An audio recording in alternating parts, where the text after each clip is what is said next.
Бүгд найрамдах Хятад ард улсын Шанхай хотод суралцж байгаа Монгол оюутны холбоо хамт олондоо үйл ажиллагааны тайлангаа тавилаа.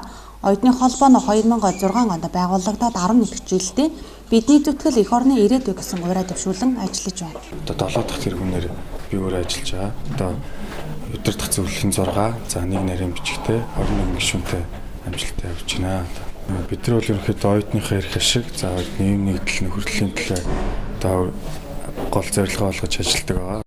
Жил болгон бид нар явуулах хөтөлбөрүүдэд тодорхойлоод хамгийн ихний урлаар одоо намрын 9 сарын урлаараа үйл ажиллагаануудаа тодорхойлоод семестрийн сар нэг үйл ажиллагаа явуулдаг. За цагсан мөнгөний тэмцээн, спорт өдөрлөг, Монгол өдөрлөг, танилцах удирдлага, үн цэнтэй өнгө зөвлөх маш олон салбарын үйл ажиллагааны зохион байгуулж явуулдаг.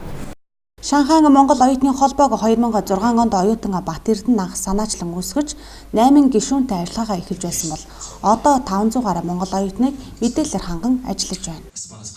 Тамирчтай зориулсан одоо хандивын бэлтгэлийн өдөрлөг явагдаж байгаа. Одоо доктор, магистр сурж байгаа боловсролоо бүр эзэмсэн залуучуудаар одоо ихтгэл тавьж суртахуун болон одоо чиний хувь хүний хөгжлийн талаар иймэрхүү ихтгэлүүд явуулж байна.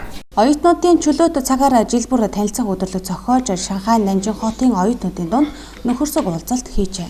Шанхайд суралцж байгаа Монгол оюутнууд нэмэгдэж байгаа тул хятад хэлний төвшин тогтоох шалгалтын эрчимдсэн сургалт явуулж салбар бүрийн нэр зүйтэй мэргэжлүүдтэй ярилцлага зохион байгуулж байна. Намайг Түмэн Баярын буян тутаг гэдэг. Би одоо Шанхай хэрэглээний технологийн сургууль сурж байгаа ийм оюутан байна. За манай Шанхай Монгол оюутны холбоо ер нь бол маш олон үйл ажиллагаа явуулдаг.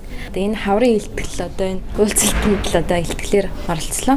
Одоо харилцаанаа ёс суртахуун гэж юу юм бэ гэсэн сэдвээр оролцлоо. Манай оюутнууд бас нааштай хүлээж авлаа. Мөн арткэр энтертайнментийн захирал Жавхлан төвс Шанхай оюутан залуустай уулзаж Шанхай Монголын урлаг соёл, хэл мэдээллийн хамтын ажиллагааны талаар сонирхолтой уулзалт ярилцлага өрнүүлсэн байна. Тэгээд энэ онлайн дээр англи хэл дээр энэ том зах зээл рүү энэ YouTube гэдэг платформыг ашиглаад үзье гэдэг юм алхам нэгээд ингээд орсон. Тэгээд тодорхой хэмжээний амжилтууд бас гарч ирж байна. Тэгээд цаашаа бас явах аюул тийм боломжууд харагдаж байна.